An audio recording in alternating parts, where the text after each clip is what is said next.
Bato ba kanate na fali. Charlie Prince, Ado Iwe, Noli Tambu, Laura Tendance, Francis Kakonde, Miguel Nima, Marc Tabou, JB Piana, Werason, Héritier Watanabe, Fabrigas, C. Léo, Apocalypse, Ferré, Inos Lee, Actu Dinet, Actu de la haine, Elengia Congo, Jazz Kavoulou, Marlène Kassanga, Virginie Manganga, Kofi Olomide, Emilia. Si vous faites tout dans Marc Tabou, bateau Tangi Awa, vous êtes capable d'assumer. Si vous êtes Tangi Boué, c'est qu'il y a sur le bateau, vous savez que vous avez bien été fait. Clair, parce que les choses. Et ceux qui Amadou te reproduit héritier, pour n'y faire ça un problème. Ce gouvernement te reproduit héritier, pour n'y faire ça un problème. Pourquoi tu lignes pour héritier à Rokufa? Bananet, au moins, si n'est pas pour réclamer le gouvernement qui nous avons héritier. Tandis que l'héritier, on a envie de limiter le gouvernement sur l'héritier. C'est deux choses différentes. Donc, tu évites on veut la chose contraire dans le marketing. Ok, ça lui bien. Ah, ça lui bien, le marketing. Toi, la vérité, héritier, on a un concert les 25 ans de la journée, au bateau qui est mis ça là. Non, il faut un jour, mort, voilà. Ok. Est-ce qu'on a peut-être dans ce de mars, dans notre produit héritier, dans le concert? Jésus de Nias, grand chanteur. Nga pe fona beta stade. Date to yebalité. Donc quoi héritier peut si date faire il faut appeler ça sur date. Est-ce que nous on a makambo ekende. Héritier comment tu ça faire toi? Bon ça dépend parce que faire un appel date. Héritier peut si le 25 décembre. Bon se faire appel sur le 20 décembre. C'est qu'il fait en bêta. Donc c'est avant décembre. Voilà, c'est qu'il fait en bêta. Bon se peut. Donc on a ligné boy. Moi, je fais un gaz en surprendre le bateau. Vraiment. Faire un gros bimou, les 2 novembre, faire un go dans le stade des martyrs. Donc, il fallait les 29, les 30, les 1er, les 2 temps. Vous voyez qui est bien. Et vu qu'il on est ça, il va y belé dans le stade. Bon, allez, vous, ça dépasse qu'il fait ça, ça va la clip. Même si vous avez un mois dans l'année, faire ça, ça n'est pas clip. Bazo Zélandais, bah, on a pour Tcharango. Donc, côté clip, en tout cas, on a fait 8 sur 10. Côté clip, fait. Ouais, il y a fait ça combien? Non, ouais, oh, clip, c'est ça qui toko. Clip, les Congolais, nous sommes injustes. Voilà là où nous, les Congolais, nous sommes tous en mauvaise foi. Rumba n'a fait rigoler qui m'a habité à monotonie. Nous avons bien monotonie. Non, ça, on a des bébés. Bah, tu vas organiser ma carte rose rose. Tous ont un album nini boîte noire. Bah qui est yoka. Na vie na ngelo. C'est ça batango la batango kate kwa balba sisiko. Na fongola. Fongola. Son toni mutu lelo. Voix puissante va chez Jango ndeni. Oh mutu ayembaka. Ils sont en Dieu yemba repanza voix. C'est pas ça la puissance de la voix. Puissance à voix ezali. La voix puissante ezali. Artiste oyo.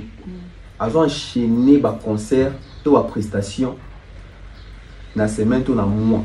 Non, t'es qu'à voix. Il y a côté qu'à voix. C'est ça la puissance de la voix. Parce que mon imouto a bêti dimanche, a bêti samedi, et puis a bêti samedi, a bêti dimanche, a bêti lundi, a bêti mardi, mercredi, a bêti. C'est ça la puissance de la voix. Tu es tout le temps en exercice au perdre, en auto-conservant. C'est ça la puissance de la voix. Binomoso banda pour répondre, il y a sa voix puissante. Au Rwanda, tu as une voix puissante, tandis qu'au bêta va concert, tandis qu'au yemba, tandis qu'on répétera même pas.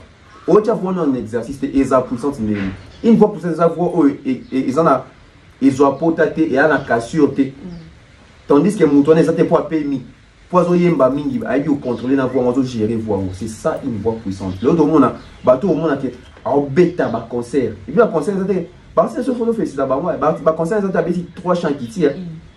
Il y a même des artistes qui sont animés. Na voix wana kaka. L'autre monde a tout un concert trop. Tomber dans la voix. Un leader au compte un artiste, il faut compter dans la yémona. Et donc on a lobby oh est important. Bon, est important c'est la chose. Est importante. Combien de concerts il y a miné la Costa Betty en Afrique dans 10 ans pour à se mesurer qu'il y a la meilleure voix d'Afrique. Bon, comme ce qu'il y a par rapport à voix qui est sur la meilleure. Oui, qu'on assure les a bien, mais est-ce que Batou bah sur Nayo. C'est quoi une voix puissante et pourquoi? Tandis que tout le monde fait régner des sons à la coste, et on va classer. Bon, on a moins de débat et persister, Nicolo, que voix puissante, qui a la voix puissante, on a la voix la plus puissante, il y a musique congolaise, etc. On a la coste, écoute, et dans le qui, dans le Congo, tu as 2 voix puissantes, Ngai, na Ferry, etc. C'est quoi la puissance? Il y a voix. Il est choqué, Batuki. Mais je crois que Fally, c'est la seule personne ou la seule star.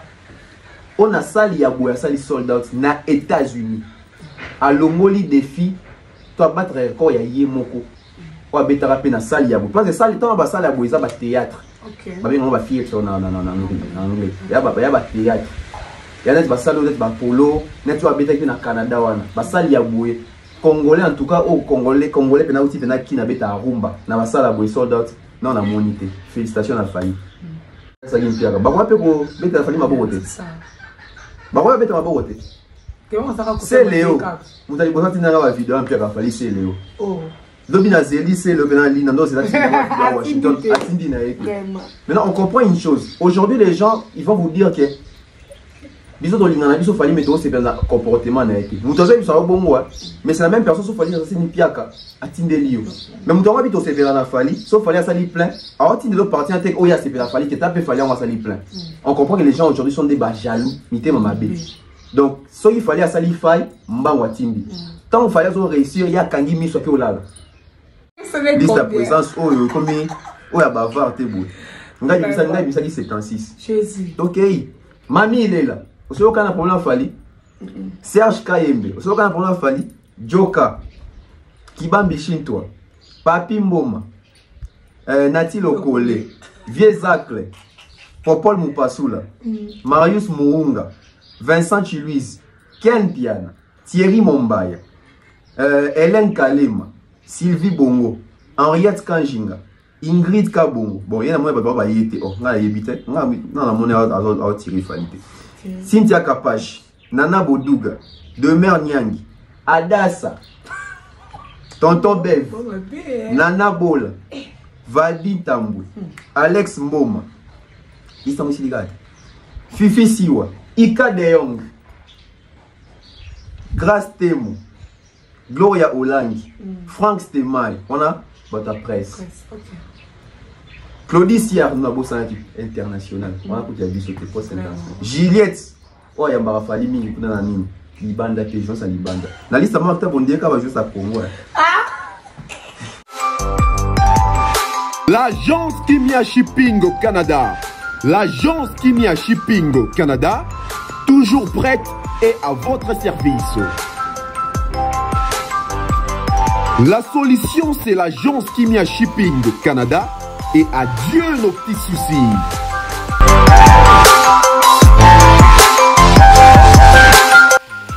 Vente des pièces de rechange d'origine américaine par commande, contactez l'agence Kimia Shipping Canada. Car ici, c'est la rapidité, la fiabilité, la sécurité et le sérieux.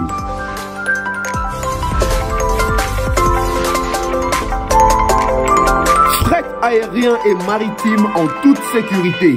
Pour l'envoi de vos colis et marchandises, Congo-Canada, Canada-Congo, par avion ou par bateau, contactez l'agence Kimia Shipping Canada.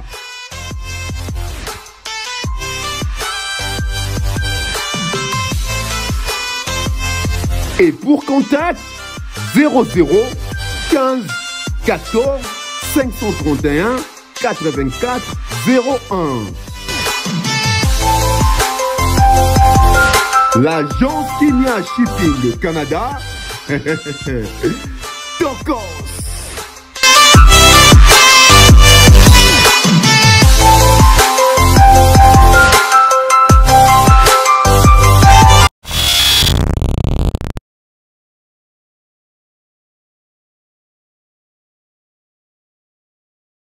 Bienvenue à tous les abonnés de Bev Officiel TV. Merci pour la confiance et fidélité qui vous avez donné partout dans le monde.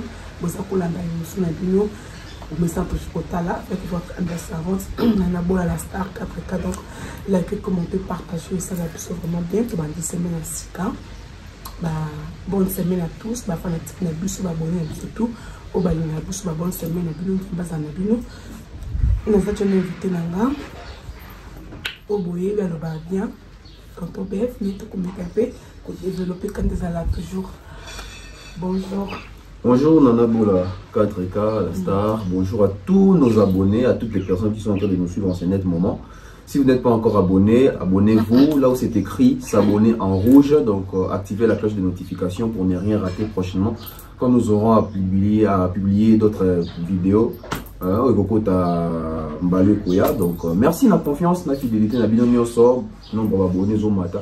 Donc ça pour suffisance que Moussa ça m'a bien avoir plus de confiance, pour comprendre qu'ici il y a au moins une différence par rapport à l'analyse ça la parce que ils ont une objectivité, preuve. Et puis moi qui comédie n'a vu ça là tout bien, tout le monde a pas stress.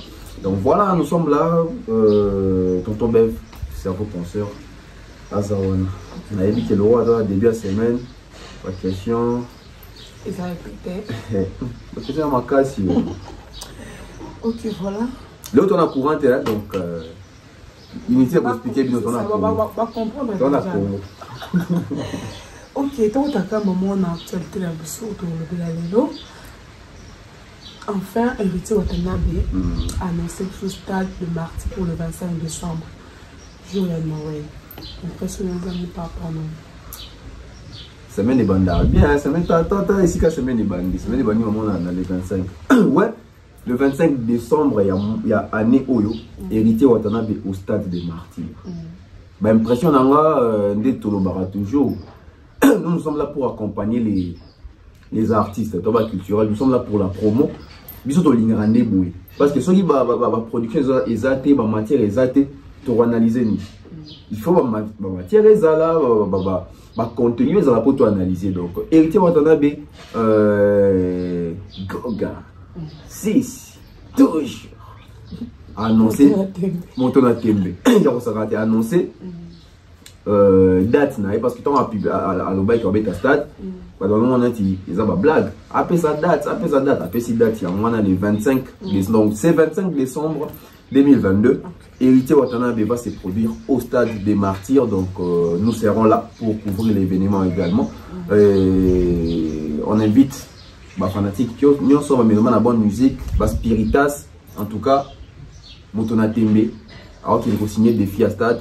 Donc ça est sonité, bon ça va accompagner ça là-dedans. L'impression que j'ai l'impression c'est moi parce que Touti na génération où il y a JB, Wera, Kofi Olomide, Emenea, Papa Wemba, bato à beta stade. Mais pour unité ba ressortir ça ba groupe na bango pelé. Donc tout le monde a dit dans fallait pour appeler ça déjà mot d'ordre que yenda bandi et puis na génération na yeto na génération na bango pour avoir dans combo génération ba master tout ba oya na sima ba obeta stade. Donc il a fallu que Fali appeler ça go pour en déconner ça fait pas courage voilà. Donc ça jamais tout le monde déjà que héritier faire épée la Corse épée. Donc on a Fali, ça fait 4 personnes de Fali dans Liboso, héritier, Ferré et puis Lacoste, tout aussi dans le stade Bangwa 4 va s'annoncer. Donc deux déjà va faire si date celui de la date, Fali pour le 29 octobre, héritier Watanabe le 25 décembre. Et si Kali Ferré dans Lacoste, va faire biso date. Ce qu'on aime par rapport à la date que héritier est-ce que ça convaincu que en bête à le 25 toi pour changer par rapport à ma campagne bon. La question bien, l'homme propose, Dieu dispose. Et ils appellent cette date à le 25. Tant ce moment avec le 25, on a boué. Et ça, qui est invité, Koyo, quand on a tout ça, reporter.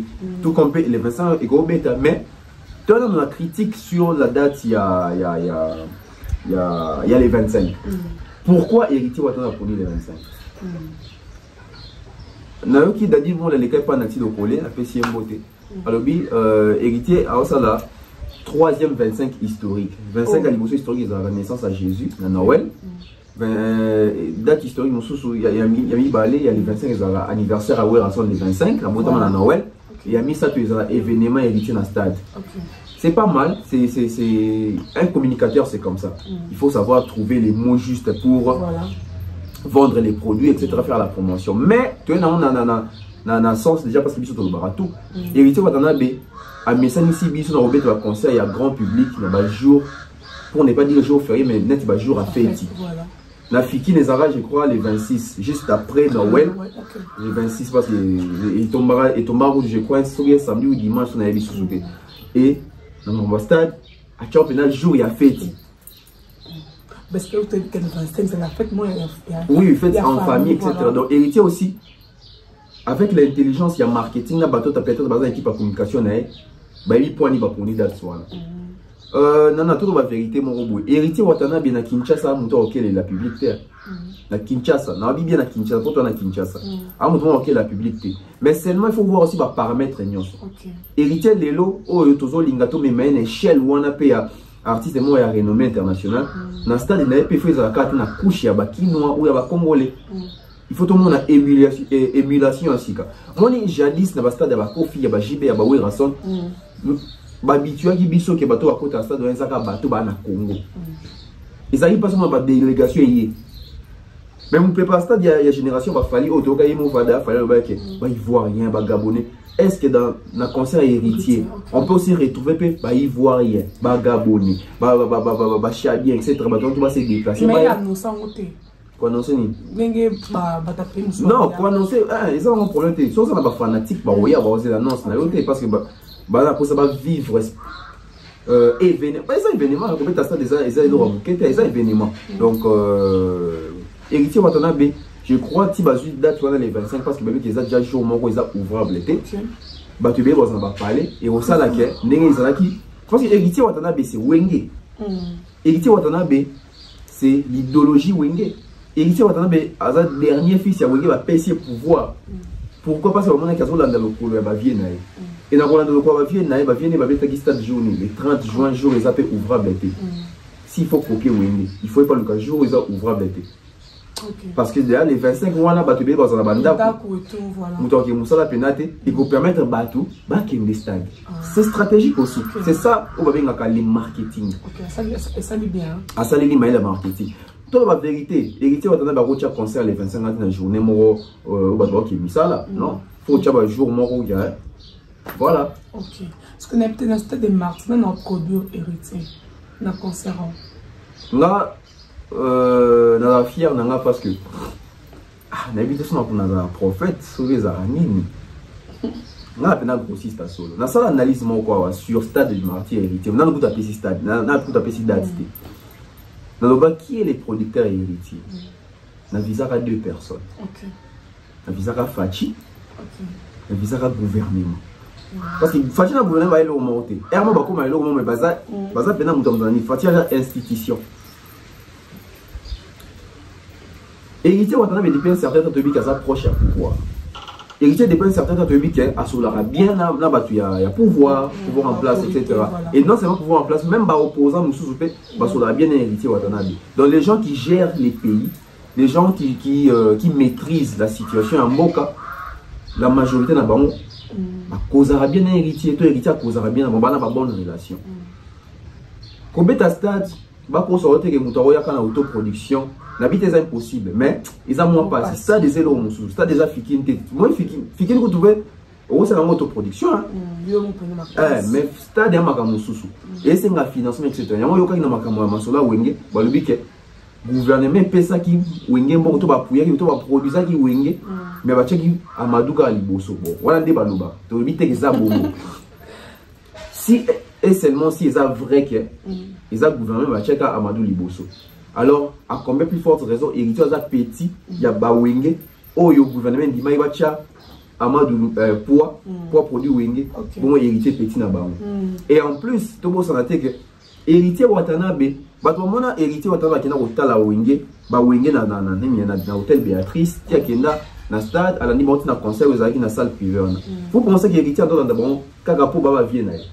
Intérêt Zalaki et aussi moi na maïla pour Charmicolo quoi aïeba a sauvé l'opportunité qui vous dit pas que ton héritier donc il écoute na ba wingana masonia no beta na Amadou Diaby oh prophète peut-être père Amadou Diaby donc c'est héritier abi petit na ndé aux aboué après la vie na yo nga na produire yo chadat et quoi ça possible parce que Amadou soit vidéo à hôtel Béatrice héritier là nous avons présenté héritier par Amadou Voilà. Abimé Amadou, héritier, petit héritier, puis Nicolas Zoya, ma belle tour de contrôle. Ils ont présenté, il y a ça, il y a des comme Obimba. Il y a des barres au solo. Quand on va présenter, bon, à présenter les poignets. Parce qu'il faut comprendre une chose. Aujourd'hui, Wenge, il dit que, comme une zone mort, Wenge à Mikolo, il dit que, comme une zone mort, il y a sous époque où on a baroté. Il faut bâtir un relève pour qu'on voit Wenge et ça dans la maintenance. Aujourd'hui, Kofi Olomide, respect dans la légende, malgré sa époque n'a été, mais il vit dans cette époque et puis il s'est démarqué. Mais tant qu'ils ont vécu dans le droit de que cette époque n'a été, époque il a fallu au dans le quartier latin. Fallu pour parler de Cap Morobo. Quand on parle du quartier latin, on parle des Kofi Olomide, on parle des Fali pour pas. On parle pas des Kofi et puis du quartier latin. Non, on parle des Kofi et puis les quartiers et puis Fali pour pas. Sauf qu'il y a Wenge, on parle du Wenge et puis on vous parle du clan Wenge. Jadis c'était Balobi no Wenge. Ba obé tout le monde solo ya bil ya ferré. Mais le qu'on soit bêtis sur Wenge, ba bêtis sur ba vieux et puis clan Mobimba. Donc ba tout aller ka ba c'est etc. To comme une guerre mort ya positionnement. Ba via Wenge ba remarquer que ferré nande bando qui n'a fallu faire azuma en retard trop. Héritier Mikolo Maramozo ça là azo couvrir mon maman ma boulou ya ko soigner guerre wana ya Wenge na quartier latin. Ma pesi héritier makam. Et héritier batwaro lingaete batwaro se planète nga na bipo na se plan artiste ana il est intelligent, il est opportuniste, il sait comprendre les choses, il sait saisir l'opportunité. Fallait obimisa date tel héritier te date wana papa babetani. Il s'allie que batwa beti masolo héritier tikali na actualité. C'est ça la stratégie. Batwa comprendre raté. Poni Kofi dans en actualité. Il est stratège. Nandera ma bête pas et belo ba que la musique a comme stratège quoi oui razala mais Kofi ali qui oui dans la stratégie. Mais oui on a ça on a tant camé. Et là on va tant kalaté. Et on va test oui razala stratège. Oui le peut ça ba boule banini mais stratège on comprendre musique. Oui on pousse à venir à profiter Kofi comme maman la stratège au saranaté. Il est toujours là. Il est toujours là pour sa musique. Pour na ba stratégie. Alors, héritier, on a un mouton sur le colonne à la stratégie. Il fallait obéir sa date, c'était bien patché. Il fallait stade. On a bien obéir stade. Bando, tu as l'impression, ouais, yo stade, no date, banité, tant, à quelle date. C'est ça les défis. Et puis, ils ont matissé, il va obéir un solo naïf. Donc, héritier d'Azana, producteur naïf, tout le cas musique. Dans le but des abonnés, il y a musique to calculer entre ne ba dozo ba fachi batika président ba ndo na fachi to che fachi mupandi to che gouvernement mupandi et puis to che pas Amadou Diaby si réellement Amadou va financer na gouvernement c'est que il est pour quelque chose et ce qui Amadou doit reproduire héritier pour y faire ça problème c'est ça ce gouvernement doit reproduire héritier pour y ça problème pourquoi to lingi mukolo héritier a recouffa banane to moi si n'est pas pour réclamer le gouvernement qui nous avons héritier. Tandis que l'État a envie de limiter le gouvernement sur l'héritier. C'est deux choses différentes. Donc, tu évites on veut la chose contraire. Imagine, l'héritier a envie dans le monde héritier. Dans une affaire, dans une Fali, dans une Inosbi, dans une Guess, on soit artiste dans la Bissouana. Le gouvernement ça d'abord. Au biso to mona. Les gens vont réclamer tes artistes dans Zanas. Mon artiste Aza mutu mususu na pays, aza peintre ya société. Artiste il faut pas valoriser la démo. Attends, soit journaliste ou pas négliger soit. Mais là on a moni papa Kwedi a Koufi. Et comme il est gouvernement et Kunda tout ça. Il était en vie en Dorbi le gouvernement Luka qui est. Héritier aza en vie ça va succès naé, aza no makasi avec la scène naé. Parce que culture on a peut être ko aider ba artiste ba. Ba artiste pas ça ba fort ba koti ça ba mémo, il do wana ba ça ba pétition ba comment tout. Ba dans non kana bango. Pourquoi ils ont comme un tabou ceux qui artistes ont envie de gouverner Pessimbo mais ceux qui ont Koufi Pessimbo pour naïe ils ont tabouté des fois ils ont qui a des fois ils ont mis mboka ba qui paquet ba beta qui ba kara des fois Koufi ba bimisi ba mbongo ba michel sous ba susu ba mbongo bandi mais héritier n'a pas producteur avant peut-être y moyen au loba pour éclaircir biso doit ba tout le monde là toujours supposé par rapport à la réalité n'a pas fait donc on va approche à pouvoir. On voit les présidents Fachi, on voit les gouvernements, on voit Amadou Diaby. À part Bango Missa, tu n'as évité Nanyaro, c'est porté garant produit héritier dans le stade des martyrs.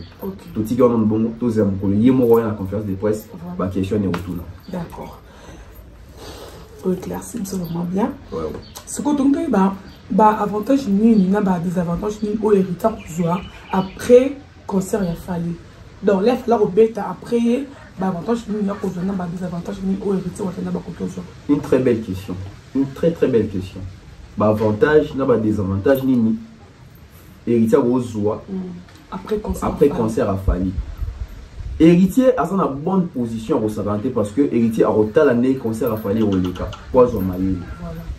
Dans le sens quand on dit avantage, avantage les amis. Héritier au monde a beau fallait un petit cancer tu as sous plusieurs portes d'entrée pour et créer un bilongo et ça il aura bien. Il y a un avantage héritier au monde on a fait faire ça net il poupe. Héritier au monde a fallait il poupe tam sous sur scène a yembi joint en auto-tunité. Héritier au monde ah joint pour un marqué stade il faut n'aller pas dans auto-tune. Donc et là ils ont bon avantage il y a moteur à Beternasima et ça que on zomaye na ba biloko et l'équipe liboso ba faille il faut qu'on corrige ba réussite il faut qu'on ça la mieux. Donc héritier on est dans la bonne position. Donc normalement ba héritier a besoin d'excuses té. Héritier a excuse té parce que jour wana sauf fallait pour un petit stade un petit concert dans stade les 29 tant on va concert les 29 wana. Sur les gens qui aiment les bêtis mais battu bah il a plein. Héritier on excuse té à tel jour non les bêtis yo peut battu faut à plein. Voilà. Vous comprenez? Héritier on a bé avantage ni lisusu. Organisation. Lumière, matos. Oh frère matos et goya. Dans la télé vidéo là comme on c'est que quand même. À rota oui ah bah matos la moni pas ipupa. Ngata aussi fona ça la mieux. OK. Parce que stade a fallu etika histoire. Moni muto abandaka liboso atika histoire koleka bato boya nsima. Pourquoi? Tant on devait être sur banane abandaka. Parce que les gens comme tu vas dire na bandaka ba éminente, les gens comme génération ya ba fali. Fali ndo tika histoire koleka barotu.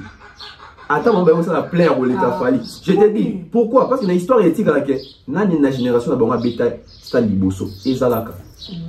Mais les gens, c'est quoi parce qu'il faut être la histoire. T'es nabi t'es ça obligé nabi moi muto abanda atika toujours une histoire parce que bando beta ke nanya bandaki. OK. Les gens tant beta histoire que artiste ni congolais banda ko kende biti. Ba il n'a pas tout kende. Mais bon le banda na bandaki. Baba fali. Le son abi artiste nini congolais o bandaki abeti électroacoustique a chango na YouTube et ça dit succès. Bon on va faire. Attends nous souvent que yemba acoustique on les ga faire. Mais muto bandaki se faire. Donc le va fallait muto bandi yemba rentrer la plus na histoire. Alors pour na olinga ke na histoire biso tout marqué, alors il faut retoucher bisika tant so fallait retoucher tes joana. C'est quoi des avantages nini héritier ko kuta nango. Ba des avantages c'est ça que na constat fallait tant so ba rocha bash wana boy. Héritier faut avoir précaution pour y pas chabash. Pour ça, tu vas comparer. Baba, mouniga na beta kachaki bash, yo tu vas acheter pourquoi? Bah des avantages, monsieur les amis. Bah déjà, des avantages c'est ça que fallait au beta stade, au beta concert mon ça chaud. Héritier au beta concert, toi il pas ça la chaud. Lui maintenant il doit savoir jouer entre les deux. Na beta concert, toi ça la chaud.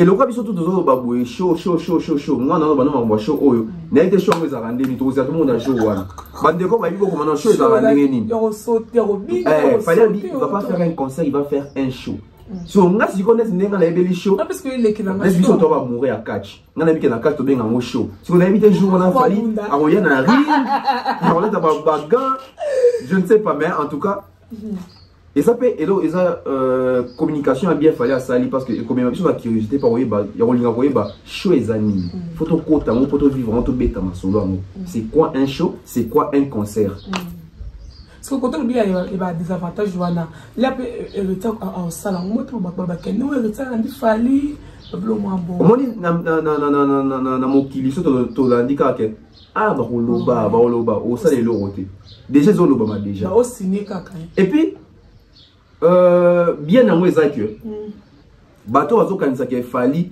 bateau akanisa ke bateau baloba ke ah na landi fali mais fallait ça aider qui bango bango de peut-être basé na mauvaise foi contre fali pourquoi parce que fali jour aloba ke na plateau popol obete bon monde ba tout boyo na j'ai pas au nom de la génération il peut dire bana mai tout ba oya ba ko retourner stade wana. Donc un Fally alors personne n'a bon courage alors que ça va que vous pouvez le faire.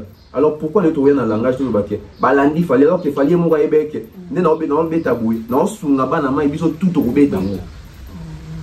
Aujourd'hui on a un discours il y a un grand leader. Soit ça y mutu soit comment pour le baké ngana obeta stade wana mo na ba tout Orlandanga. Mais quand il est venu il a dit que na robeta stade puis na lo ba au nom de la génération bana mai tout au roya bazoya la sima wana to retourner stade wana habiter na Corée to habiter to retourner. Donc bato ba ke fallait à reconnaître ta artiste tant moi ba ke to retourner c'est qu'on reconnaître qu'il y a bien doit fort puis on peut na banze mon bino bona ba bino ba capable de le faire. C'est ça un grand leader motivé aussi les autres. Voilà. OK, voilà. Là, je dis merci à toi, Lisabola. Elle conforte à Serge Bola, l'impresseur, le papa chocolat. Aussi, le bac à trentaine international, Bruno Bellico, boutique d'habillement. Donc, on va la refaire comme parce que héritier m'a renvoyé ça, Oyo. Il y a un chat date, boy. Après, si tu as vertige dans l'équation. OK. Donc, héritier, après, si tu as vertige, pourquoi? Parce que, n'enga pas si date, boy. Tu es comme obligé. Non seulement il faut payer sa date, mais il faut obligé, il faut annoncer date. Si tu vas faire concurrence, n'est héritier. Mais au début que Fabregas n'a héritier concurrence donc ne Fabregas a boué il faut bêta stade il faut bêta stade est-ce que ça l'hymne bêta il faut bêta stade parce qu'il y a qu'il faut et comment on obligé à bêta oui il faut t'obliger pourquoi parce que bah même si sur le terrain mon boké ba on mi balé ba yo kanté ba comment ça va concurrence ba bêta qui joue mon ba bêta qui sur place mon ba week-end de l'équipe même place Fabregas a bêta qui a 5000 francs héritier bêta qui a 15000 héritier moi Twitter a combattu dans Instagram moi on voit qu'il là et Fabregas le côté moi on voit qu'il là donc quoi qu'il n'est ils ont des polémiques ça va boy Jiba Petit stade Guerra stade Jiba Zélit voilà Fabregas et donc on a Luka yango héritier stade Yopé Yakocha stade oh on va péter stade on va péter stade fallait le baki au nom de la génération exactement la génération on a vie il y a OK voilà dans des ans on dit quoi Fally parce que dans la génération, on a la promotion. Fally a une génération, la génération, mon père n'a pas Robinho, on a la génération, mais la promotion, mon côté. Si on a promotion, Fally a motivé déjà faire, a motivé héritier, a motivé la Lacoste, et pas s'annoncer. Mais héritier, à la génération, on a Fally. A une promotion, mon légèrement à Sima ba Fally. OK. Yes, il y héritier, a influencé la promotion, na yé, na ba kuta qui est comme lui na filé, ba Fabregas, ba déplique, etc. Donc mutu, a tout évangéliser dans ndenge na. Non, après c'est évangile. Mutu évangéliser dans ndenge. OK, voilà. Donc on sait toujours notre tonton Bef. Apparemment héritier Tiki Ferré. A Tiki Ferré. Il aura fait. Voilà. Tout le monde dit apparemment héritier à Tiki Ferré na début parce que Ferré a commis obligé faut annoncer sur date et stade de martyr. Oui, Ferré a commis obligé. Il faut annoncer stade de martyr. Tendons le bamo comment héritier a annoncé stade avant Ferré. Donc héritier a commis un stade avant Ferré. Et aussi que Ferré na conférence de presse souple qu'il était à se ressaisir il est pas habité.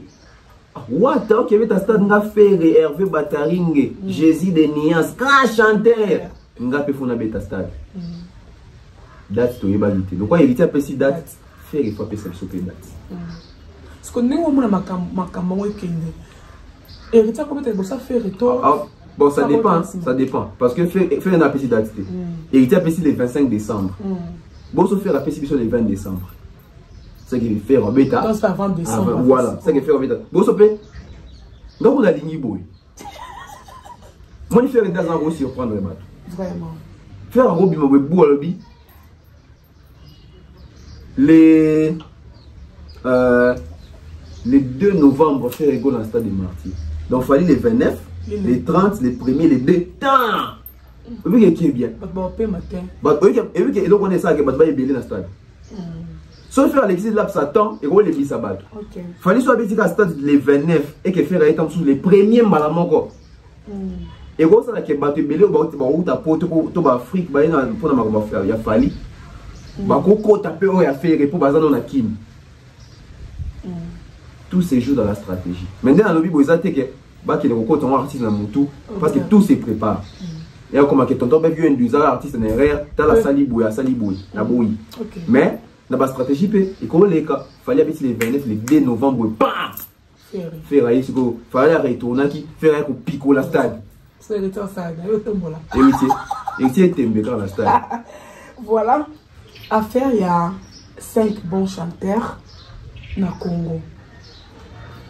Bazate à Paris. Expliquez ce nom dans ces années. Bon, pour prendre les dans la conférence de presse à faire, pour ça qui dans la France, on a un chroniqueur qui est dans le Congo, mon colo. Tout comme attendre 5 bons chanteurs, il y a Bautique Kimia. Bon, là déjà, à propos à faire, on a un monde, on voit un c'est victimisé. Aujourd'hui, nous avons toujours. Donc, comment remplacer voix avant musique? Alors qu'aujourd'hui, la musique n'est plus la voix. La musique est ça business, la musique est ça commercialisation, la musique est ça texte, la musique est ça banzembo, la musique est ça voix. On appelle ça par exemple toujours. Inosbi, azagi nominé na biti. Bah nominé qui pour la voix, to pour la tube, pour la yopé. Si vous héritier plutôt, Inosbi n'a fait rien à ébouer. Donc n'a l'équipe ni la voix. C'est Ferré, non? Pourquoi Ferré n'a pas été sélectionné dans BET? Moi, c'est un faux débat. Tout ça, c'est un débat où il pousse la musique dans le Liboso. La voix, et ça, les voix, ça a une importance. Oui, Jomo Boya au Pakangam Star, il y a 40e voix, première, deuxième, ténoriste. À ça, succès au Saranate. Je crois que ça, les premiers artistes, ou à ça, milliards de vues sur YouTube. Tant que je me suis dit, mais à ça, les premiers, ou à ça, qu'on a voix, non. L'autre, ça, on a chanté le rôle là-bas.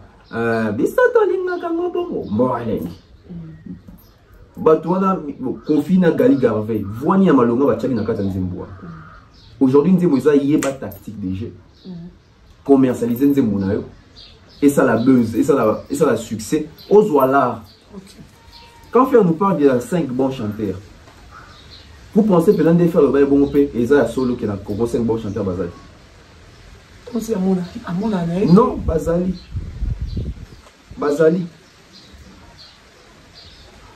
Il y a mon akata Zali. Fais mon akata Zali. Héritier. Fali pourquoi? Même Fabregas. Aussi pas Ibrator. Aussi pas DP. Il fallait assez la chose une nuance. 5 bons chanteurs Wana. Quand il y a une voix. À préciser peut-être. À préciser peut-être.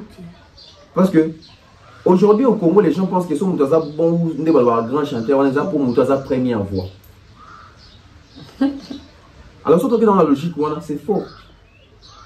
Parce que Emena Emba Nambo Wazaki première voix. Madilo Emba Nambo Wazaki première voix.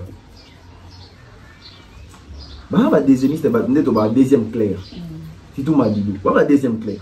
Bah Pepe Kale, Pepe Kale c'est première. Pepe Kale vous avez nettement polyvalent mais mingi Pepe Kale soit posé au donc à deuxième. Clair. Bon, voix clair. Deuxième tour. Bah lourd pesanet va Kofi, bah Mondogo. OK. Il y a des bons chanteurs, bah qui a minimiser bah tout. Pas bizarre qui fait rien yemba le kabatoire. Qui vous dit ça? Qui vous dit ça? Et puis dans le bas qui on je pas analyse ça nayo, son nayo na das, dans le bas qui on faire à l'obi qui aza seul bon chanteur 5 na kono bazate et puis na kata dynastie bato embané ba vandi nie bongo et puis na loba qui on ba qui soki la costa ça qui na kata dynastie nga contredire faire on dit na yebaki na za prophète la costa l'été papa bi mo malobi abi ah faire donc la costa télémili le seul moi na ya wengi ou à télémili la costa na loba qui on anga na loba qui on ba iso la costa za na kata dynastie nga télémili la faire na malobi wana les lois doivent faire ça en raison. La coste a télé millions papa mboma. Comment faire pour le bakiaza? Donc là ce qu'on tient à puis la coste a bien un meilleur chanteur d'Afrique. Oh là là. À Mativise sous cap.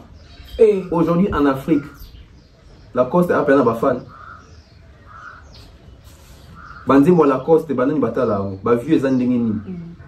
Quand Instagram n'est combien de followers? Parce que quand et ça qui est le lobby est meilleur chanteur d'Afrique. Est-ce que les Africains sont au courant que ta voix existe? Tellement bon ça. Il me verrait les. Il faut tout soulever. Quand il parle de l'Afrique, maman, continent il sera le meilleur chanteur d'Afrique. Donc c'est qu'il y a une carte d'Afrique on est à mon nez. Quand on parle de l'Afrique, tu as Ghana, Gabon, Nigeria, Mali, Tunisie, Tchad, Afrique du Sud, etc. Pays belé en Afrique. Posons des questions. Est-ce qu'en Afrique, est-ce qu'en Nigeria, les gens sont au courant que Lacoste, il y a une voix qui existe dans le Congo, la voix Lacoste. Est-ce que dans le Cameroun, dans la Côte d'Ivoire, ou alors posons des questions. Soit Lacoste a vu sur l'or ou le Babon, il porte la meilleure voix de l'Afrique. On a 10 ans de carrière. Bon, on a 10 ans de carrière. L'autre en 2022, non? Depuis 2012, si en 2022, ça fait 10 ans. Combien de pays africains Lacoste est à Béti? Oh, il y a un senti que dans les pays africains, on va comprendre qu'il y en a une voix. Avec une tomber dans la voix. Un leader au contenant dans l'artiste, il faut compter dans la Yémouna. Et là, on a le lobby, est important. Bon, est important, c'est la chose. Est importante. Combien de concerts il y a mis Lacoste à Béti en Afrique dans 10 ans pour se mesurer qu'il y a la meilleure voix d'Afrique? Bon, comme ce qu'il y a par rapport à voix, il y a sur la meilleure. Oui, qu'on s'assure, on est bien, mais est-ce que tout bah sur nayo pour rappeler la rôle dans mon cannabis na meilleur youtubeur tout meilleur analyste meilleur chroniqueur il y a Afrique. Est-ce que par na rôle mbokani est-ce que na Malawi baby que tonton bev moi ça la analyse na Congo? C'est ça le problème. Bila bela lo bango bi qui toka moi si au milieu la tête devant miroir tika ba baye bisa yo ngate bila bela il y a beaucoup de choses dans la musique. Ah c'est cool. Donc, débat, chanteur, moi je pense que ça va faux débat. Ça va faux débat. Chanteur, on y soit gang qui nga voix. Trophée ni ici bazui, tourner ni ici bazui, récompense ni ici bazui, tube ni ici basali na ba voix yango. C'est ça les problèmes. Voilà, tonton, c'est quoi une voix puissante et pourquoi? Tandis que tout le monde fait réunir des sons à la coste, on va classer. Bon, on a moins de débats persistés, Nicolo, que voix puissante, qui a la voix puissante, on a la voix la plus puissante, il y a musique congolaise, etc. On a monné la coste, écoute, et dans les miel là qui, na Congo, tu as deux voix puissantes, Ngai, na Ferry, etc. C'est quoi la puissance? Il y a voix. C'est normal. Pour mon toyer Mbarali-Kolo, déjà puissance, il y a voix. Qui vous dit ça? Pourquoi il y a un moment passe mon travail? Non, il n'y a pas de voix Nicolo. Pourquoi Nicolo n'a pas de comme Mata. Oh, vous avez pas de Mata. Est-ce que vous avez des deuxième, c'est pas Mata, mais la première, c'est la difficulté. Il y a eu un banzé mobile dans la première. Tu as remarquez, bon, quand on dit la première voix, soit il y a comme en place, bon, ça Nicolo a quitté, a omelate dans Okita, et puis tant que ça va vendre bien. Première voix, pour quitter ça va passer. Voix fondamentale, maman. En plus, Nakatara des bancs au cours. Comment tu juges un artiste qui a une voix puissante? C'est la question que les gens doivent se poser. Comment juger qu'un artiste a une voix puissante? Vous avez droit à grossiste, il n'y aura pas mbatté. La bimi si suppos. La fongola. Fongola. Sans tout ni moutulelo, voix puissante va juger un monde. Oh, moutoua yé maka. Ils sont dit voix. C'est pas ça la puissance de la voix. Puissance à voix est anime. La voix puissante est ali. Artiste Oyo. Ils ont enchaîné des concerts, des prestations. Dans la semaine, dans le mois. Il y a côté qu'à voix. C'est ça la puissance de la voix. Parce que mon imouto a bêti dimanche, a bêti samedi, a bêti dimanche, a bêti lundi, a bêti mardi, mercredi, a bêti. C'est ça la puissance de la voix. Tu es tout en exercice au perdre, au conservant. C'est ça la puissance de la voix. Binomo son banda pour répondre il y a sa voix puissante. Au roi il s'attend que tu as une voix puissante tandis que bêta va concert tandis que yemba tandis qu'on répétera même pas. Autre voix non exercice et sa puissante mais une voix puissante sa voix ils en a ils ont potaté et à la cassure tandis que moutonner ça te pour permis pour yemba mingi a eu contrôler la voix on gérer voix c'est ça une voix puissante. L'autre monde a bateau au monde que au bêta va concert et puis la concert ça parce que ce photo fait ça, bah concert ça avec 3 chants qui tirent.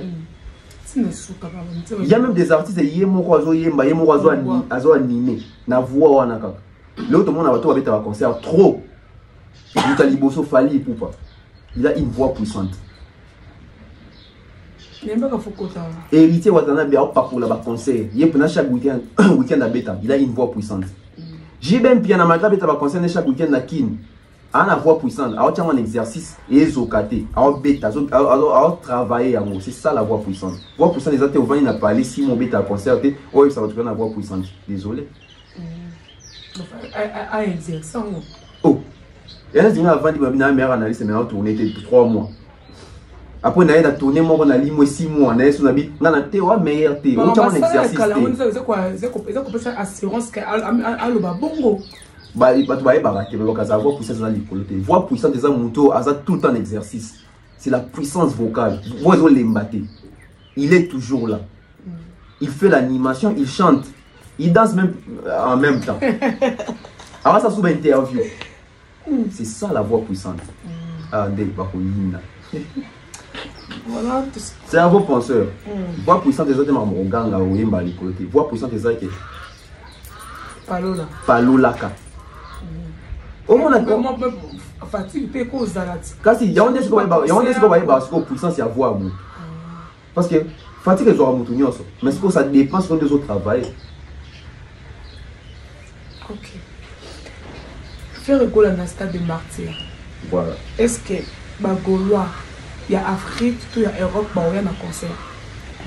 On est en mobilisation sur quoi il y a fait école, il faut passer dans le staff.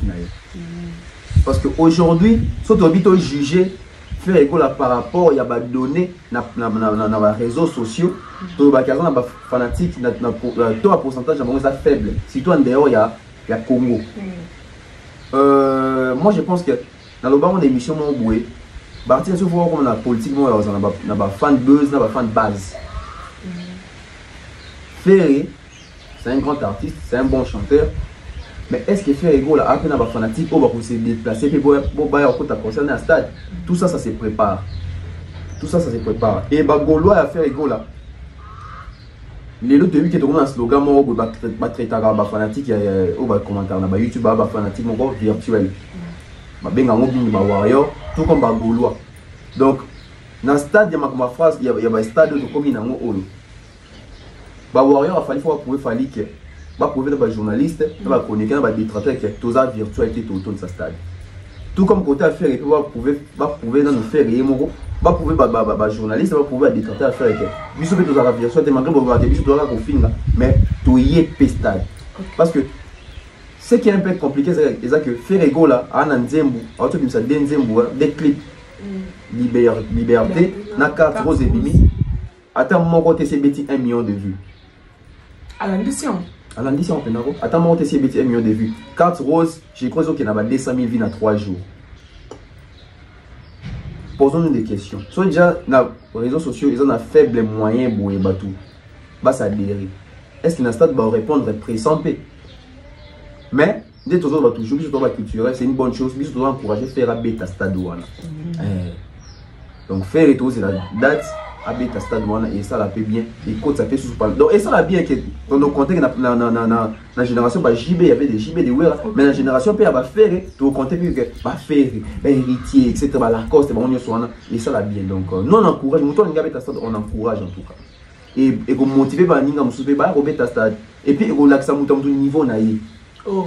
Oui. Déjà faire soit Betty Stade et l'accès déjà Batouké, faire Rena Babino Vanding Monde. Sauf faire Betty Stade et l'accès Batouké, faire Rena c'est le Vanding Monde. Hériter soit Betty Stade et l'accès hériter la fonction Vanding niveau. On a place dans combien peut y avoir mes cas total. C'est ça. À niveau, ok. Quand même ferré à l'hôpital, à Otikaton, pas de temps mort. Chaque semaine, on a ça qui passe 6 cas. Moi, j'ai stratégie au faire rigolo à Zul. Moi, je pense que c'est une bonne stratégie. Et elles sont déjà bien. Parce que faire les derniers ans a su un retard pour la promotion de l'album Dynasty. Donc, il faut se rattraper dans l'abs parce que Dynasty des Zoya. Il faut tout baliser, tout consommer Dynasty 1. Ok. Bon, Dynasty in, parce que c'est la dynastie. Il faut donc consommer dans la dynastie in, et s'il faut Dynasty DR ou Vanda. Donc, voilà pourquoi. Au moment de Babaka, tu as comme une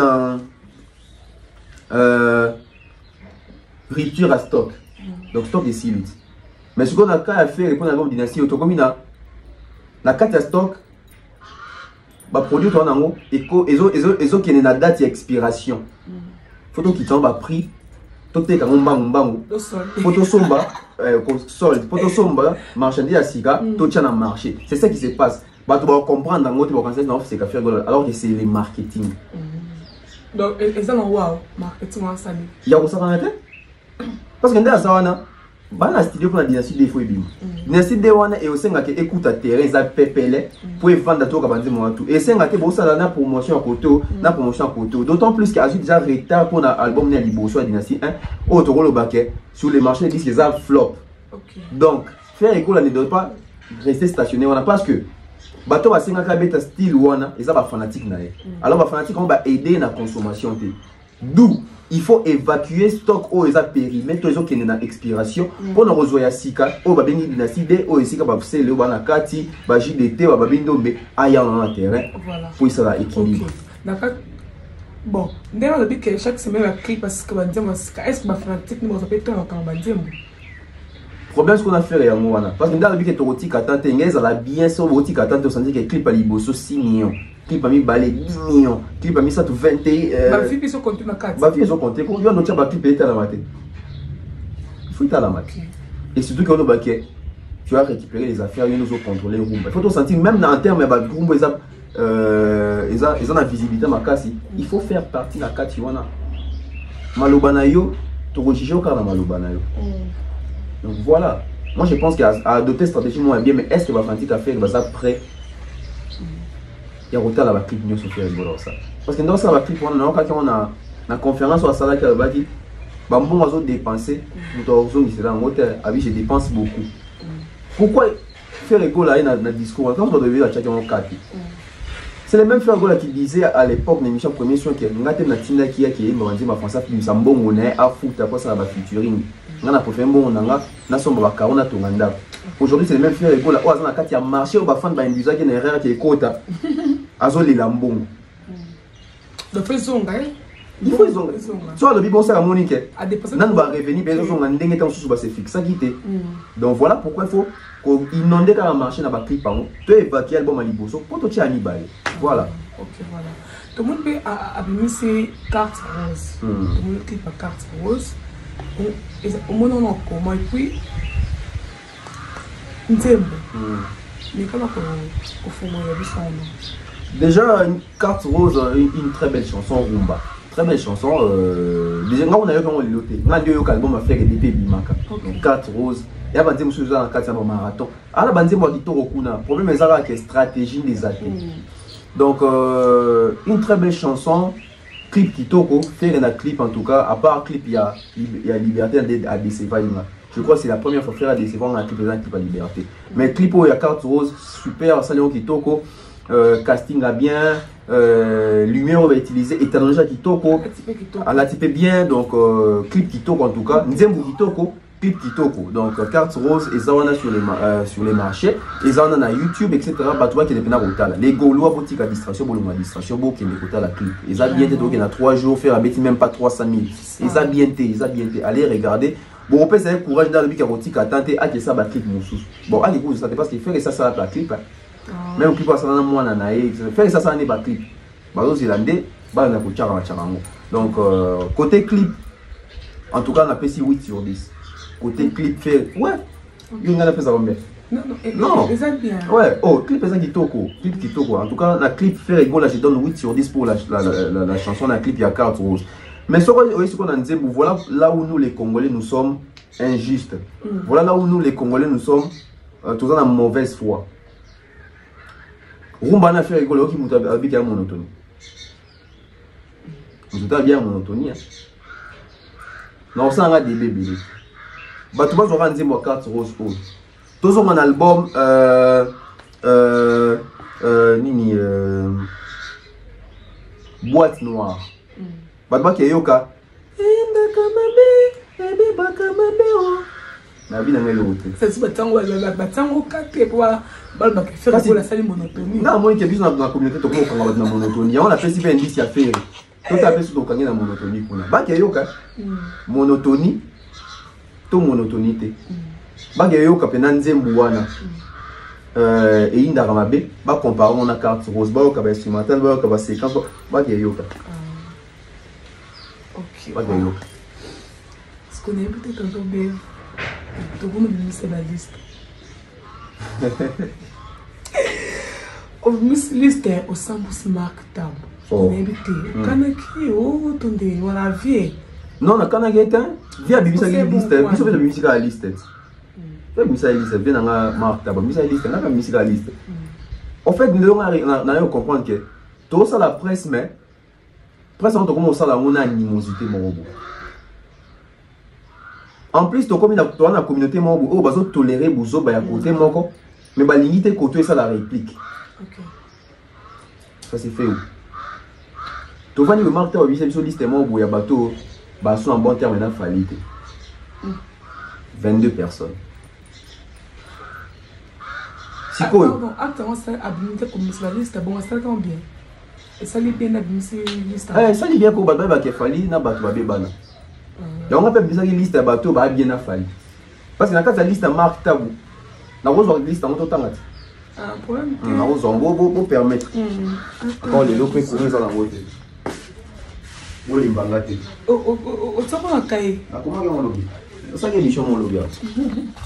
Voilà. Liste à Marc Tab. Bateau au Canada fallu. Charlie Prince, Ado Iwe, Noli Tambu, Laura Tendance, Francis Kakonde, Miguel Nima, Marc Tabou, JB Piana, Werason, Héritier Watanabe, Fabrigas, Léo, Apocalypse, Ferré, Inos Lee, Actu Dinet, Actu de la haine, Elendia Congo, Jazz Kavoulou, Marlène Kassanga, Virginie Manganga, Kofi Olomide, Emelia. Si vous faites tout dans Marc Tabou, bateau au Tangi Awa, vous êtes capable d'assumer. Si vous êtes Tangi Boué, c'est qu'il y a un bateau, vous savez que va bien tenir fallu. Clair, parce que Aza magicien, il mettait élément tout brouté. C'est qu'il y a sur le banc ou soit basé sur groupe mon WhatsApp. Bah bêta makamuke mutuana mupandi. 22 personnes. Bah chroniqueur, na ba journaliste. Et puis na ba musicien. Nga pe na sali yanga. Na mona écoute ba ba sina ko tu ba journaliste na nga donc. Liste à présence oh comme oh ya bavard te bout. Nga bisa ki 56. Jésus. OK. Mami il est là. Vous savez qu'on a problème fali. Serge Kayembe, vous savez qu'on a problème fali. Joka, Kibambi Shintoa, Papi Mboma, Nati Lokole, Viezacle, Popol Mupasula, Marius Mounga, Vincent Chiluiz, Ken Piana, Thierry Mombaya, Hélène Kalema, Sylvie Bongo, Henriette Kanjinga, Ingrid Kabongo. Bon, il y a moins de yété. Oh, on a évité. On a monnaie à tirer fanité. Cynthia Kapache, Nana Bodouga, Demer Nyangi, Adassa, Tonton Bev, Nana Bola, Valdi Tambou, Alex Mboma, Fifi Siwa, Ika Deyong, Grace Temo, Gloria Olangi, Frank Stemay, on a votre presse. Claudie Sierre, nous avons un international. On a coupé à Juliette, oh, il y a un fali mingi pour la mine. Libanda, qui joue à Libanda. La liste à moi, tu as bon dire qu'elle va jouer à Congo. Tu vois, il y a un musicien. Tu as la liste. Robin Yamundibu, Gez Mawete, Alèche, Bunafile, Nyo Kalongo, Mbiliabel, Cindy Lecoeur, Tchalamouana, JDT Moulopoué, Bill Clinton, Brigade, Dadjou, Bana Empire, Maître Gims, ouais, Michel Adjoter, il est français, congolais même, il connaît, Azoba Platine, Wizkid, il connaît, Nigeria, Davido, Barna Boy, au bateau, na monaki awa, la majorité, bah mon avons bah danger banzambi Afrique, donc banzambi Afrique, on va bien affaler. Alpha Blonde, la légende, Claudie Siard, Nathan déjà qu'on a la journaliste. Roga Boko, Congo Brazza. Donc, il y a des Zarafali, na bango, Jibé na bango, Kofi na bango, Nyos na bango. Sidiki Diabate, Naza, liste qui est Black, Hiro Lecoq, Youssoufa, MHD, Nino, Massia, Bouba, Mat Pokora, Aya Nakamura, Gary Iwe, Mat Pokora français, Bouba français, Gary Wele, États-Unis, Bakolo State. Charlotte Dipanda, Cameroun. Charlotte Dipanda, Taï, France. Depuis Cameroun. Ah, ok. Mokobe, Côte d'Ivoire. Olivia, États-Unis. Arkeli, États-Unis. Diamond, Tanzanie. Mais j'ai 35 ans, on a la bouteille. Vieux Bozi Boziane. Evoloko Joker, Yolo Lissous. Juna Janana, Yolo. Oise quoi, Matete. SDM, France. Toufan. Togo, je crois, Togo. Ou Gabon, Naïbi Souté. Toufan. Salif Keita, Mali. Youssou Cameroun, Sénégal, Cameroun ou Sénégal comme ça. Si vous avez une analyse, vous avez Drogba. Karim Benzema, Zlatan Ibrahimovic, Nabil. Oh, liste à Tabou. Liste à Tabou. Est-ce que vous avez à celle de cette émission au nom de Marc Tabou? Tu as une émission, tu as une émission pour elle. Rapport à la liste au soit ça l'émission, il y a un moment qui n'a pas vérité. Maintenant, ce soir, on peut gagner fallu pas. Parce qu'il faut se poser une question. Tant on marque ta liste, journaliste a mis liste. Il y a bateau qui a été un artiste. C'est qu'il y a un artiste. Donc, marque ta émission, il faut aller au Sénégal. 22 personnes attendent, on a fait ça raison, il y a ça qui est bon, on a fallu. Tout le monde a dit qu'il fallait dans un bateau, tout batouane. Parce que ça, c'est autant qu'il y a un moutou. Que bateau a gagné, il fallait ma bête. Et après, il fallait faire ma bête, parce qu'il fallait un centre. Et après, il fallait faire banda bango. Et après, nous sommes banda fali. Donc, Marc Tabou, il y a un qui a s'assumer, à expliquer, par exemple, on a atteint un Kofi. À expliquer sur ces lois, il y a Yebi. Kofi n'a fallu, bah, où est la ligne. Le quoi a cité, ça, il y a un élément, donc, on n'a pas preuve de ça que à Yebi pour Anini, bah, on a fallu, on a souhaité. À expliquer, mais tu peux Kofi n'a fallu, bah, ça, que la soit bien, mais tandis qu'il y a autant, Kofi n'a fallu, bah, au Canada. Bon, on a évité. On a évité. Kofi vient d'Anga. Fali grand frère. On a évité. Famille quartier la tête. Tout le monde a profité sur l'équipe native. Famille quartier, tu es au sommet. Papa n'a mon anaï. Mon on a Fali. Tout le monde a profité que Fali, Azam mon a liboso. Il y a papa au Beka stade. Qui avait dit ça? Profite. Tout le monde a fait Fali. On a plein de choses à prendre. On a Rumba. Et ça Rumba quartier, t'es pas vieux quadre. Alors ben vieux quadre. Est-ce que bah qui vient? Comment ça va mascara mais la carte va le banana. On a un problème t. Bisous tous autres autres au monde dans la mise. Alors, mon toit a se porté garantant à Bakobo. C'est qu'il y a eu point à Tangi. Azan a preuve au babé ma solo. Ni ça que fallait n'a pas tomber dans la souté. Donc il faut expliquer. Ok voilà. Fallait na Washington. Donc tu vas dire les cas kuna. Washington est une daki hein. Ah les cas waouh. Les cas waouh donc félicitations à Fali pour pas une fois de plus. Pas on met drapeau na biso pendant 2 mois ça garantie. Faut vous féliciter. Donc ça va faire 16 ans. OK. Azon met ma drapeau à musique à Congo. Na ba norme, na ba respect, na ba estime, na notoriété, na présence. Il faut féliciter l'artiste. Donc Washington DC on a jeté ça l'année boucane ça tombé. Nga siko bien na ngeza que tant fallait ça qui bampia ko ba ça bampia ka. Ba bandol du kangat. Akimi alo baté na ki to ça qui be mission. Si on a dit fallait ça li plein boué. Bateau au ba que fallait ça qui mpia ka. Ba ko pe ko beta fallait ma bokoté. Ba ko beta ma bokoté. C'est Léo. Vous avez besoin de la vidéo en pierre à Fali, c'est Léo. Oh. Dobina Zeli, c'est le grand Linando, c'est là que c'est Washington. Maintenant, on comprend une chose. Aujourd'hui, les gens, ils vont vous dire que bisous dans l'Inana, bisous Fali, mais c'est un comportement naïki. Vous avez vu bon mais c'est la même personne, sauf Fali, c'est une piaka. Attendez Léo. Mais vous avez vu que c'est un Fali, sauf Fali à Sali plein. Alors, attendez l'autre partie, un tek, oh, c'est un Fali, qui tape Fali, on va Sali plein. On comprend que les gens aujourd'hui sont des jaloux, mité mamabé. Donc, ce qu'il fallait à Sali Faye, Mbanwa Timbi. Tant qu'il fallait réussir, il y a Kangi Miso qui est là. Bato bon to tika la Rolanda bon. Non, to Rolanda bato bon to biso to ça musa na biso. Fallait ça qui pia kala to ça l'émission, te expliquer. Fallait ça li plein, beau supporter. Yo cap sco plein. I dois supporter. Yo cap plein. Vraiment. Washington DC tombé. Tournée américaine. Fali pour. On est seulement bien. Tonton Bev, sold out aux États-Unis. Sold out. Pour la Congolais, fallait pour. Mais ça lui a bien. Est-ce que déjà il s'est amé? Faut tenir que ça bien. Pour la Congolais, na salle ya boue. La ligne au choqué Batuki. Mais je crois que Fally c'est la seule personne ou la seule star. On a sali Yabouya, sali sold out na États-Unis. À l'omoli défi, tu vas battre record ya Yemoko. On va battre rapide na sali Yabouya. Parce que sali temps va sali Yabouya ça va théâtre. OK. Ba bien on va fier sur non. Ya ba théâtre. Ya net ba sali net ba polo, net va battre na Canada wana. Ba sali Yabouya. Congolais en tout cas au Congolais pena aussi pena qui na beta rumba. Na ba sali Yabouya sold out. Non na monité. Félicitations à Fally. Ah bah on te bousso. Oui. Na théâtre. Ça là théâtre beau. Congolais avec ta rumba. Na kin. Et à Théo a Congolais mais résident en France té na kin. Congolais monsieur na kin tout vendre dans les awa, né grandir ba musique na bande etc. Na salle ya boye ba théâtre na États-Unis wana. Il faut les faire. Tout le monde est parti de va tourner aux États-Unis, ba petit ba théâtre et ba artiste na bika Inos B, Fabregas. Ah, après, on va sous dans Fally. Babi Misa ici, Fally na Inos Bina, Fabregas, Babi Tibi, ba théâtre, ba theater, exact. Nous tout au côté, nous avons ça Makamounaï. Donc, félicitations à Fally pour pas. Quand un Congolais fait ça, il faut être fier.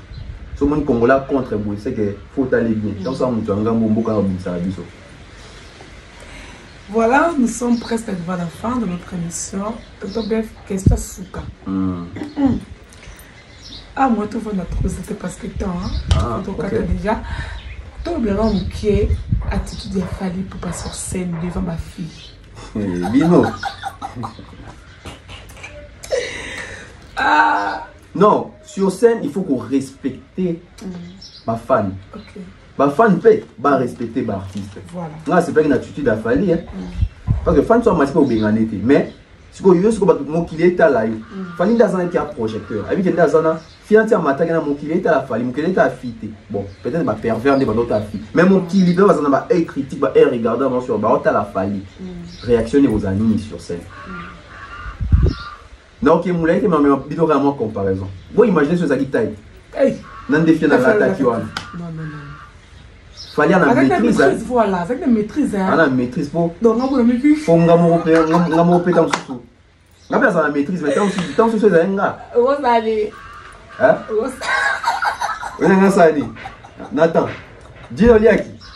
Vous en numéro 9. Ah! T'es là, so. Non, c'est ça un artiste. Toi c'est quand tu as musique galerie mais. Et ça par exemple, il fallait appeler ça.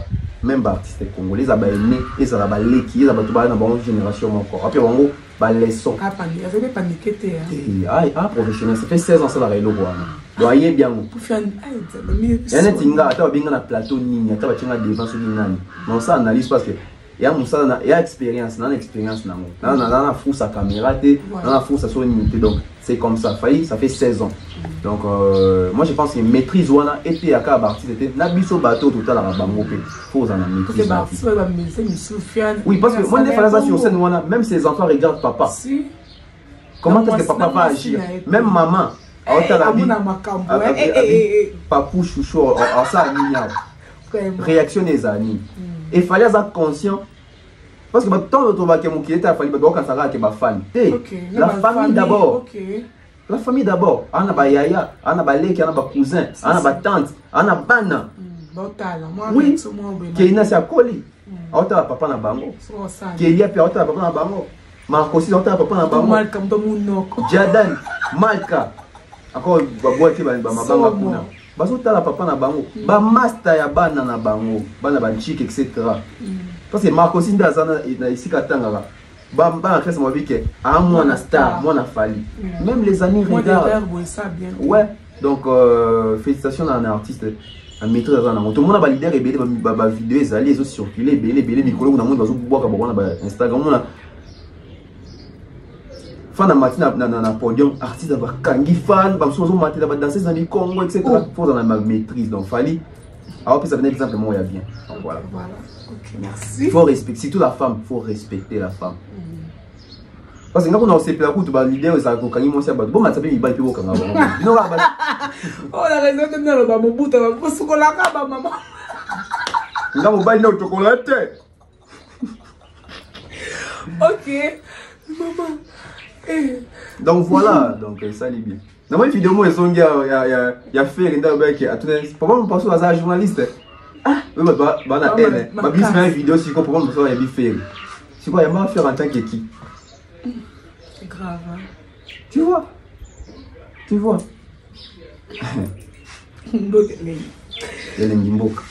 Ok, nous sommes arrivés à la fin de notre émission. Merci pour la confiance et fidélité. Vous avez un goût envers Besso. Dans l'émission de Besso et Lelo, vous abonnez, likez, commentez, partagez ça, la Besso bien. Si vous avez des remarques, vous avez commis, vous avez et ça va bien. Vous allez avoir la capable de classe sur Bino. Il y a l'actualité, vous allez surpris dans Internet, c'est la Besso, tonton Bev. Quelques mots à dire pour nous. En tout cas, merci Nabino, merci sur la fidélité. Vous abonnez. Donc, chaîne Mataliso, et ça va bien. Bisous, et puis, sous courage. Et on va continuer. Bah, analyse. Merci comme ça, on a sponsor Nangaï, César Amanyamani César, M. Franck Kassongo, Mr. Mukanda Muktek, Jonathan Mandila, M. Eric, Madame Laetitia Dianzenza, Gati Arène Mobutu Aquasplash, mon vieux, mon grand frère Mandalelo, hein, Mandalelo, de la part de ton petit frère Tonton Bev, Namoni Bou, l'honorable Prince Tourouzou, Kelly Charoston, Charo, Namoni Isusu, Fiston Koloké, Fitir élu, hein, donc Maman Flo, et puis, na ça qui moi liste il y a pas tout le monde a commentaire trop mais non parce que banga na nga tu dis ah Léonard Kansata bango pour permettre nga na mon Armel 71 on s'est retrouvé au 10 premier KPS Palmer bon, je crois qu'on a prononcé bien et IGSDD na évité son prononcé bien na mon Gimpingi Bel Fataki Tyson Pembele Ali Naouseni je crois Dimislan Poba Laure Kialungila, Francis Mwamba Lambert et puis Emmanuel Baudouin Kapoulaï. Sans oublier qu'on s'en va juste au bois Karadjani Pembele, Stéphanie Mac, Nouch Mawete, Benji Bernard, Benzema Madimba, Queen Piquet, Ida Lomboto, Ide Clarisse, Gaël Black Perle, Oncle Chico Moucheni, Mutuasuka, Bibliothèque à musique à Congo et Théo Maïla. Retrouvez-nous à la prochaine. Oui, non, Béli, comporte à nous.